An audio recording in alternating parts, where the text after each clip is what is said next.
She was 22 when the Barrows paid her 18 years of obedience with $1 silver.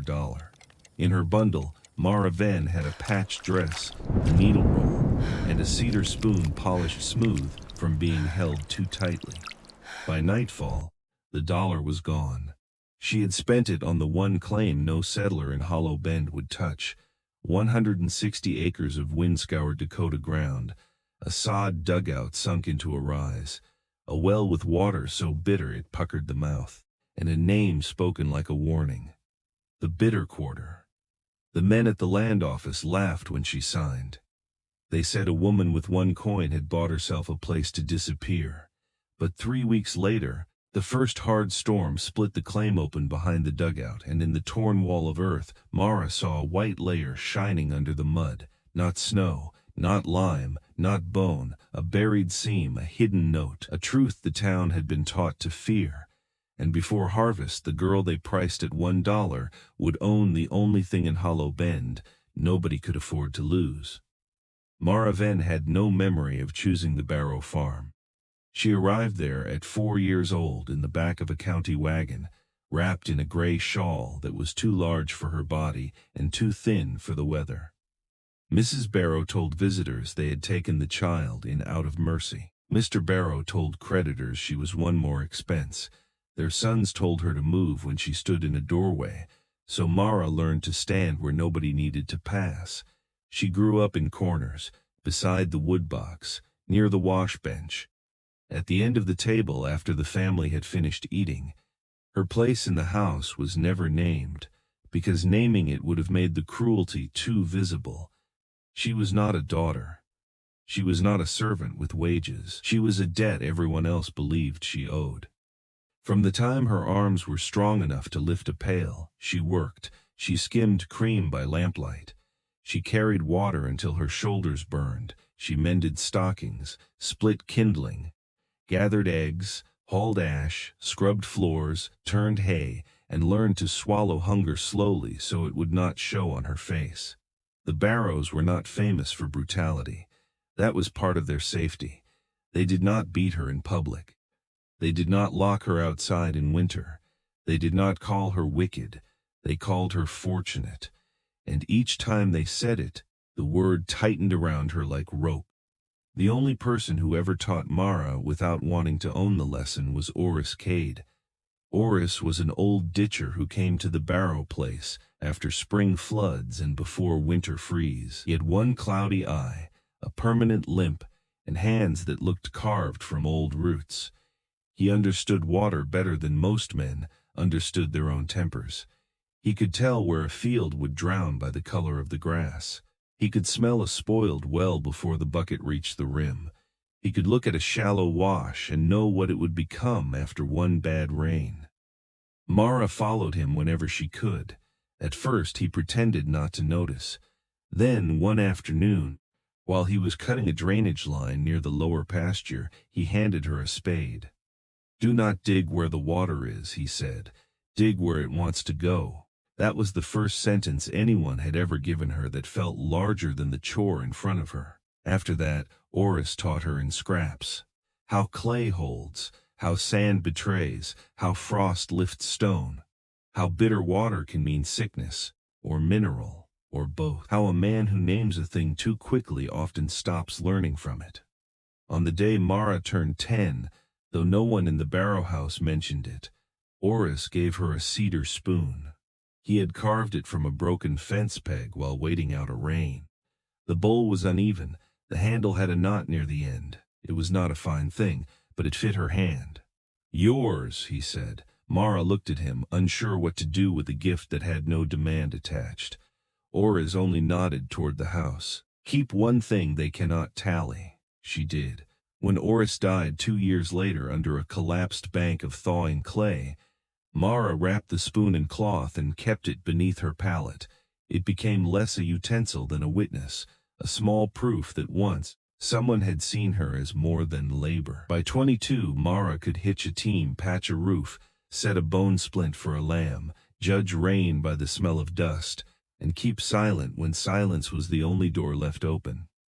That last skill was the one the Barrows liked best. Her silence made them feel generous. The dismissal came in June, in Mr. Barrow's narrow counting room.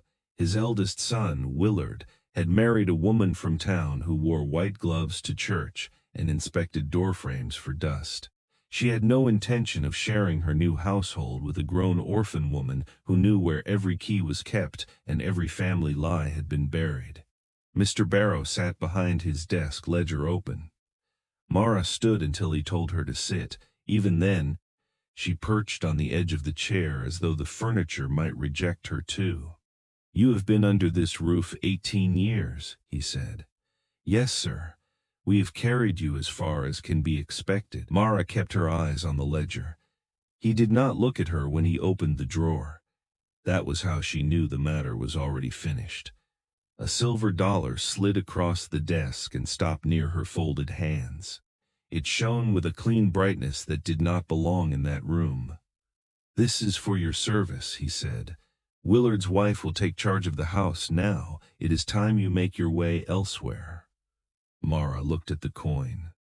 18 years had become a circle of silver no wider than her thumb.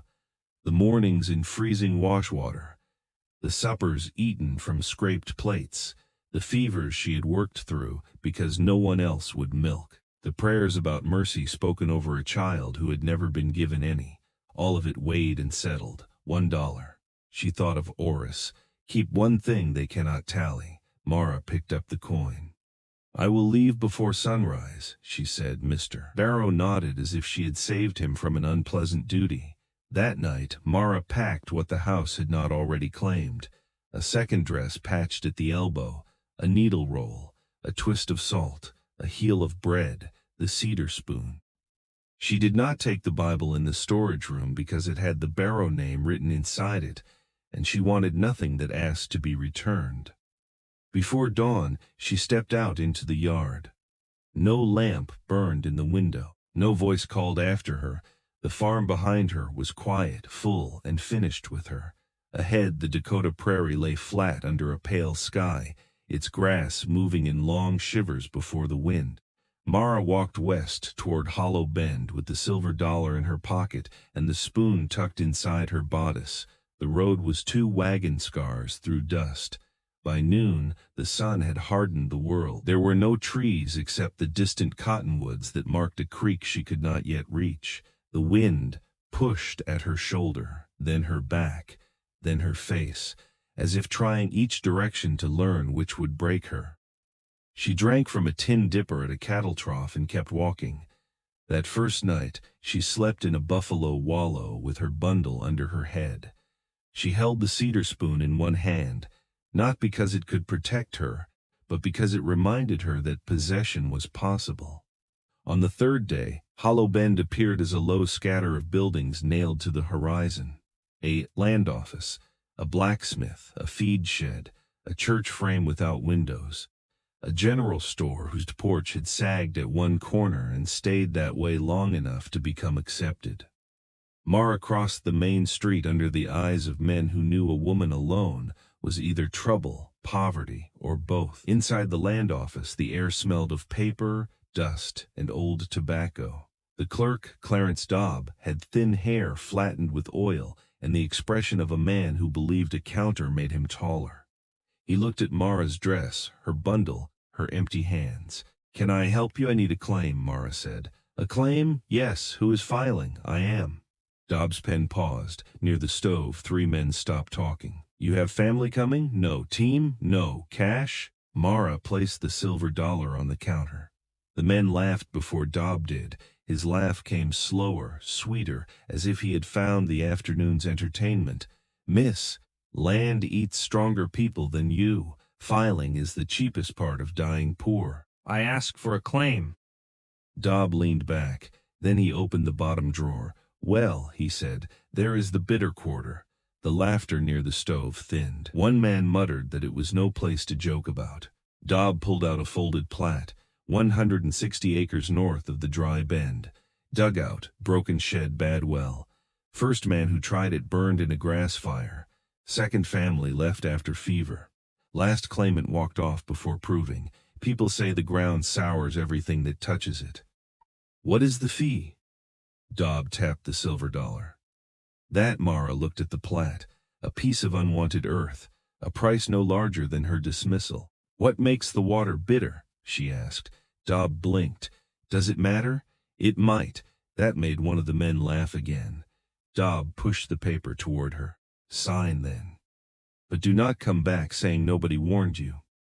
Mara took the pen. Her hand moved slowly because she had written her full name only a few times in her life, Mara Venn. The ink looked strange, official, irreversible. When she walked out, she heard one man say, "That girl just bought a grave with her wages." Mara kept walking.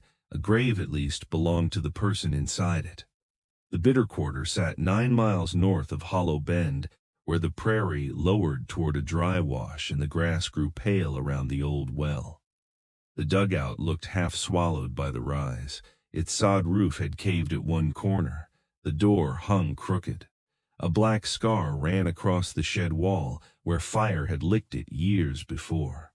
The well curb was ringed with white crust, as if winter had touched only that circle of ground and forgotten the season. Mara stood still, taking inventory the way Oris had taught her: wind path, water path, low ground, loose clay, rotten boards, usable boards. The place had not been cursed into ruin, it had been neglected into it. That was different. Neglect could be fought. The first week became a contest measured in inches. Mara scraped the dugout floor flat with a broken shovel blade. She patched the roof with sod and willow sticks cut from the creek bottom. She pulled a rat nest from the wall and found 6 rusty nails worth saving. She carried water from a seep more than a mile away because the well water made her stomach twist. Every evening, she boiled a little of it anyway, watching a white ring gather on the inside of her pot. On the 5th night, she dipped the cedar spoon into the cooled water and tasted the residue at the tip. It was bitter, sharp, not rot, not exactly. "Oris," she whispered, though there was only the wind to hear. "What are you?" She did not know yet, so she survived until she could. In the 2nd week, she found the grave markers. 3 stones on a small rise beyond the shed. 2 no bigger than bread loaves, 1 tall and cracked, no names. Only weight. Mara cleared grass from around them. She did not pray. Prayer had been used too often against her to come easily. But she stood long enough that the dead were no longer abandoned. Then she went back to work. The storm came 12 days later. All morning the prairie held its breath. No wind, no bird calls, no insects ticking in the grass. The heat pressed down until every sound seemed wrapped in wool. By afternoon, clouds rose in the west like black earth turned upside down. Mara saw the green light inside them and moved fast. She tied the dugout door shut with rope. She carried her bundle to the highest corner. She set her pot under the roof seam. Then she placed the cedar spoon on the shelf above the floor, as if the little thing deserved saving before anything else. The storm hit before dark. Rain slammed the sod roof and came through in dirty threads. Wind drove water under the door. Lightning showed the room in white flashes. The dugout groaned around her. Mara spent the night hauling mud away from the threshold with a pan, then with both hands when the pan bent. Near midnight, through the roar, she heard a deeper sound from behind the shed. A long, ripping collapse, the kind of sound earth makes when it stops pretending to hold. At dawn, the storm moved east. The bitter quarter steamed under a pale sky. Behind the shed, the ground had opened. A raw pit had torn through the low place where rainwater had gathered, its edges ragged with roots and fallen sod. At the bottom, clear water pulsed up through broken clay. And along one wall, washed clean by the storm, ran a white seam thick as a man's arm. Mara lay flat on her stomach and looked down. The white band gleamed against the dark earth, not bright like silver, duller, powdery, persistent. She climbed halfway down, boots sliding, fingers digging into roots. With her knife she scraped a piece loose. It crumbled onto her palm like coarse sugar. She touched it to her tongue and jerked back, bitter. So bitter her eyes watered, but clean, strong. The same taste that had lived in the well crust, the same bite that had ringed her pot. She looked toward the dugout shelf where the cedar spoon lay. A bitter well, a white seam, a land everyone called poisoned. Then her boot struck something hard in the clay. Not stone, metal. Mara dug with the knife until a rusted tube came loose from the wall. It was the length of her forearm, sealed at both ends with pitch. Inside, wrapped in oilcloth, was a folded sheet, a narrow map, and 3 pages covered in small, careful writing. The letter began without greeting. If this ground has opened enough to give up this tube, then Providence has done what men would not allow. My name is Elias Wren. I was a schoolmaster before I came west and a poor chemist after necessity required it. This claim is not cursed. The water rises through a bed of native soda and saleratus earth. Properly leached, settled, and dried, it will serve laundries, soap kettles, hide men, bakers, and glassmakers.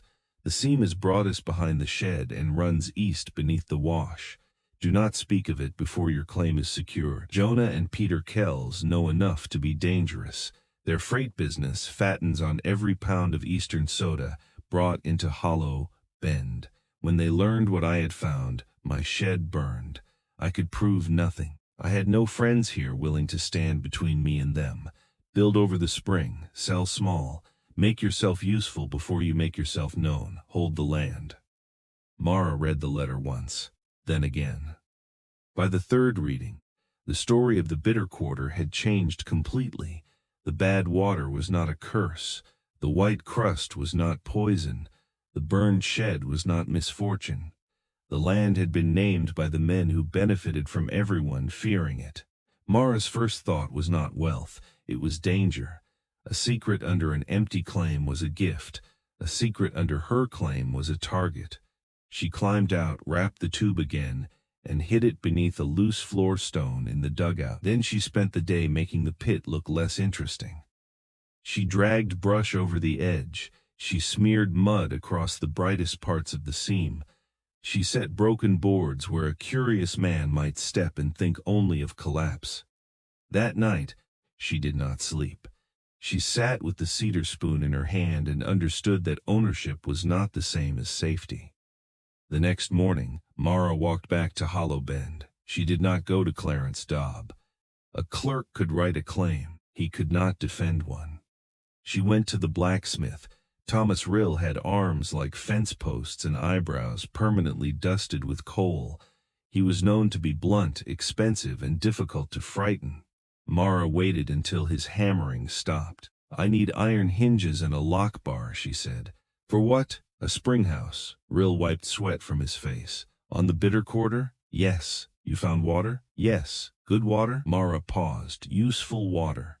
Rill studied her.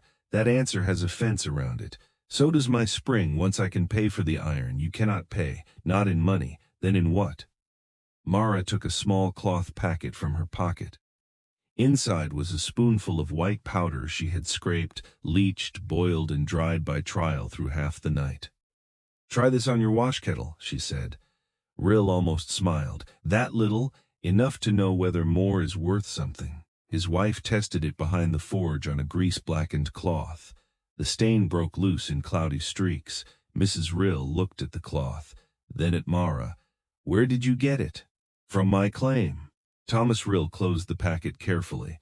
"How much more?" "Enough to trade for hinges."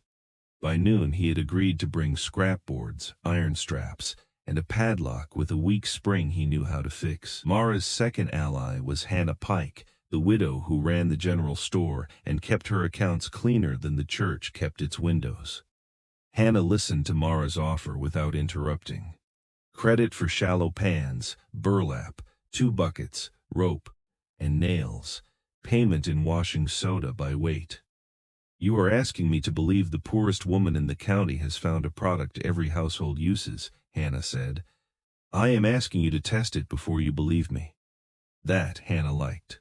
She tested it on a flour sack stained with lard. The mark faded, not perfectly. "Enough."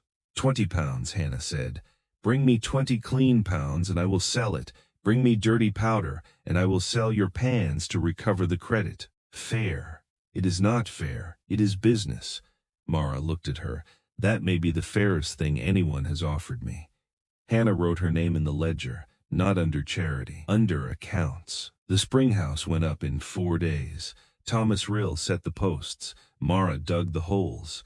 Together they framed the collapsed ground, roofed it with salvaged boards, and hung a door heavy enough to make curiosity work for entry. Inside, hidden from the road, the white seam remained exposed above the waterline. Outside, Hollow Bend heard only that the orphan woman on the bitter quarter had found a spring and was trying to make wash powder from the bitter ground. That sounded strange. It did not yet sound valuable. Mara worked until her hands split. She learned the seam by failure. Too much clay, and the powder dried gray. Too much heat, and it crusted hard as broken crockery. Too little settling, and grit remained. She dissolved the white earth in water, let the heavy dirt sink, poured off the clear bite, boiled it in shallow pans, then dried the crystals on clean cloth spread over willow racks. She used the cedar spoon for stirring only after the liquid cooled, because she would not let the fire take the one thing Oris had given her. Her first true batch weighed 37 pounds. She carried it to town in 2 sacks balanced over her shoulders. When she stepped into Hannah Pike's store, 3 women turned from the counter. A farmer near the flour barrel stopped mid-sentence. Hannah opened 1 sack, pinched the powder, rubbed it between wet fingers, and smelled it. Then she took it to the back and tested it on a piece of smoked cloth. When she returned, her face was changed. Not warm, sharper than warm. "This is cleaner than the stuff from Yankton," she said. "How much can you bring next month?" Mara's shoulders ached. Her palms were raw. Her stomach was nearly empty. "More," she said. Hannah nodded. "I can sell more." That was how the curse began to die. Not all at once, not with a sermon, with wash water. A hotel keeper bought 5 pounds for sheets. A hide man bought 10. 2 farm wives split a sack between them and came back arguing over who would get the next one. Thomas Rill used it to scour scale from tools and told anyone who asked that bitter ground sometimes made honest work easier. By late summer, Hollow Bend had a new phrase: Mara's soda. Not the bitter quarter, not the cursed ground, Mara's soda. Names followed usefulness. The Kells brothers noticed before anyone said their names. Jonah and Peter Kells owned the freight wagons that brought Eastern soda, lamp oil, nails, coffee, and gossip into Hollow Bend. They were large men with soft hands, clean cuffs, and smiles that arrived before their kindness did. Mara saw Jonah first outside the store. He watched Hannah weigh out 2 pounds of Mara's soda into brown paper. His face did not change. That was how Mara knew he understood. A week later, Peter rode past the bitter quarter at dusk. He tipped his hat from the road. The next morning, Mara found horse tracks near the springhouse door. She added a second bar. She moved Elias Wren's tube from beneath the floor to a sealed jar buried under the ash pit. Then she kept producing. Fear was familiar. Now she had something to do with it. The Kells tried manners first. Jonah came to the claim with a wagon and an offer. He stood outside the springhouse, smiling at the lock. "Miss Venn, you have made a brave start." Mara stood between him and the door. "I have made a start. A woman alone should not have to manage transport, pricing, credit, all that unpleasant arithmetic. My brother and I could carry your product, put it in better markets, protect you from being cheated. What would you take?" "Only a fair share." "What is fair?" His smile thinned. "Half." Mara looked at the wagon behind him, at the horses, at his clean gloves. "No. Think carefully. I have." Jonah glanced toward the springhouse. "Land has a way of disappointing people who think they can hold it alone." Mara touched the cedar spoon in her apron pocket. "So do women." He left without bowing. After that, the pressure changed shape. A rumor spread that her powder caused rashes. Hannah Pike answered by washing the church linens with it and hanging them bright on the line. A complaint appeared at the land office, claiming Mara had fenced a public water source. Clarence Dobb, who had laughed when she signed, delivered the notice with less pleasure than he once might have. The hearing took place in the church frame because it was the only room large enough. Jonah Kells spoke first. He spoke of fairness. He spoke of common need. He spoke of the danger of one desperate woman controlling water in dry country. Mara let him finish. Then she placed three things on the table: her filing paper, Hannah Pike's account ledger, and a sack of clean white soda. "The spring is inside my filed claim," Mara said. "I built the house over it. I draw from it. I improve it. I sell what comes from it in this town for less than the freight price. The men calling it public today are the men who profited when everyone called it cursed." That line did not make the room loud. It made it still. Hannah Pike stood. "I hold her account." Thomas Rill stood. "I built the lock." Then the hotel keeper stood, and the hide man, and 6 women who had washed with Mara's soda, and 2 farmers who had bought it before but had not planned to speak until they saw who else was willing. Usefulness had become testimony. The complaint failed. Jonah Kells stopped smiling at her after that. The fire came 10 nights later. Mara woke to the smell of smoke and the mule kicking against its rope. Orange light flashed against the dugout wall. For one terrible second, she was back inside Elias Wren's letter. "My shed burned. I could prove nothing." She ran barefoot into the yard. The drying rack was on fire. Flames ran along the willow slats where 20 pounds of nearly finished crystals had been drying under canvas. Mara grabbed a bucket and hauled from the spring house until her arms went numb. Water, mud, wet sackcloth, anything that would smother flame. The rack was lost, half the shed blackened, but the spring house held. At dawn, smoke brought riders from town. Thomas Rill came first. Hannah Pike came with him, shawl thrown over her nightdress. Clarence Dobb arrived late, flustered and pale. So did Peter Kells, too clean for a man who claimed he had ridden hard after seeing smoke. Thomas Rill found the proof: an iron wagon staple near the burned rack, stamped with the Kells freight mark, not dropped from a saddle, not blown there by wind, broken fresh. Mara looked at it and felt no triumph, only a tired, cold understanding. Men who cannot own a thing often decide it should not exist. This time Elias Wren's letter would not stay buried. The county proceeding lasted one afternoon. There was no grand speech, only the letter, the old map, the fresh iron staple, the memory of the complaint, and enough townspeople now willing to say aloud what they had once only suspected. Clarence Dobb read the letter because his office had filed the claim, and because his voice trembled just enough to make the room listen. When he reached the line naming Jonah and Peter Kells, Jonah called it forgery.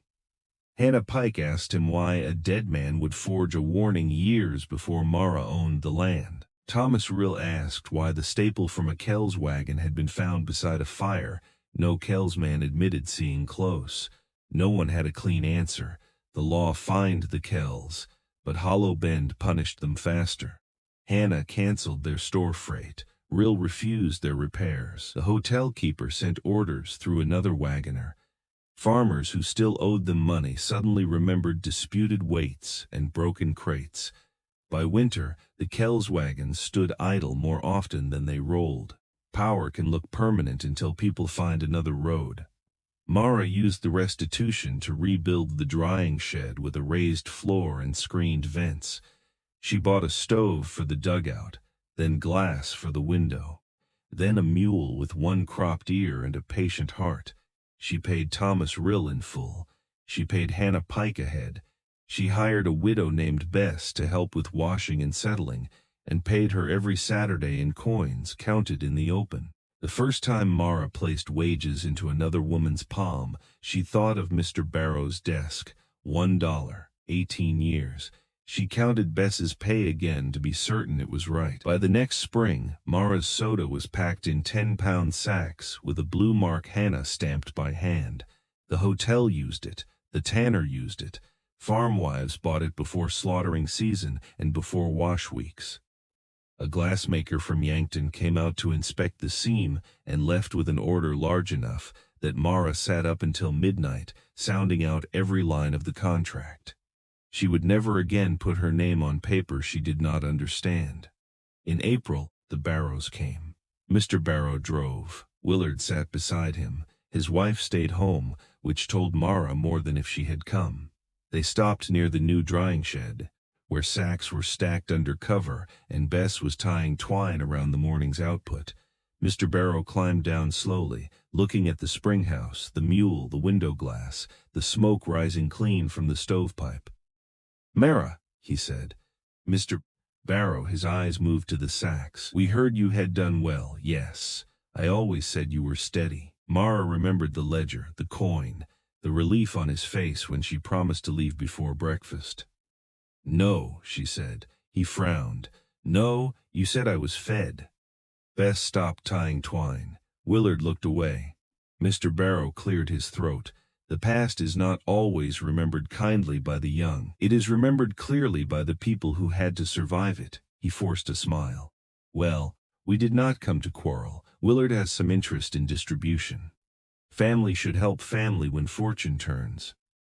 There it was, the old harness, polished and held out as if she might step into it from habit. Mara reached into her apron and took out the cedar spoon. The handle was darker now from years of touch. The bowl had stained from mineral water. It was still uneven, still whole. "Do you know what this is?" she asked. Mr. Barrow glanced at it. "A spoon. Oris Cade gave it to me when I was 10. He told me to keep one thing you could not tally." She looked toward the spring house. "I kept it." The wind moved through the grass. Mr. Barrow said nothing. Mara put the spoon back in her apron. "You gave me $1 because that was what you believed I was worth once I stopped being useful to you." His face hardened. "I did my duty. Then let the duty be finished." Willard shifted. "That is no way to speak, after all our family did." Mara looked at him until he lowered his eyes. "I have no family in that wagon." The words did not shake. That surprised her. It seemed the truth had been waiting a long time and had grown steady in the dark. Mr. Barrow climbed back into the wagon. No blessing passed between them, no curse either. The old life simply turned around and drove away. Mara watched until the dust swallowed it. Then she went back to work. Years later, Hollow Bend children would be told not to fear the bitter quarter. They would be told the land had once been called cursed because men were afraid of what lay under it. They would be told a storm opened the earth. They would be told Mara Venn found white wealth in the mud. Those things were true. But Mara knew the deeper truth was smaller and harder. The land had been valuable before anyone respected it. So had she. The storm did not create the seam. It only revealed what pressure and rain had finally uncovered. On an autumn evening, Mara stood outside the spring house while the prairie turned copper under the lowering sun. The air smelled of damp clay, wood smoke, and the clean, bitter edge of drying soda. Inside the doorway, on a narrow shelf, sat two things. The cedar spoon Oris had carved from a broken fence peg, and a glass jar holding the first clean crystals she had ever made. One had taught her that something plain could still belong to her. The other had proved that unwanted ground could hold a future under its skin. Mara lifted the jar, watching the white crystals catch the last light. Then she set it back beside the spoon. The Barrows had not given her freedom. They had given her a coin and expected it to end the account. But Mara had spent that coin on burned walls, bitter water, and a name people mocked. She had spent it on a place no one wanted, and because she was poor enough to take what others feared, patient enough to study what others named too quickly, and stubborn enough to hold what men tried to take, she had found what was hidden there. Not just soda, not just money. Proof that worth does not begin when others recognize it. Sometimes it waits underground for years. Quiet, unclaimed, still holding, and when the rain finally comes, it rises white through the dark.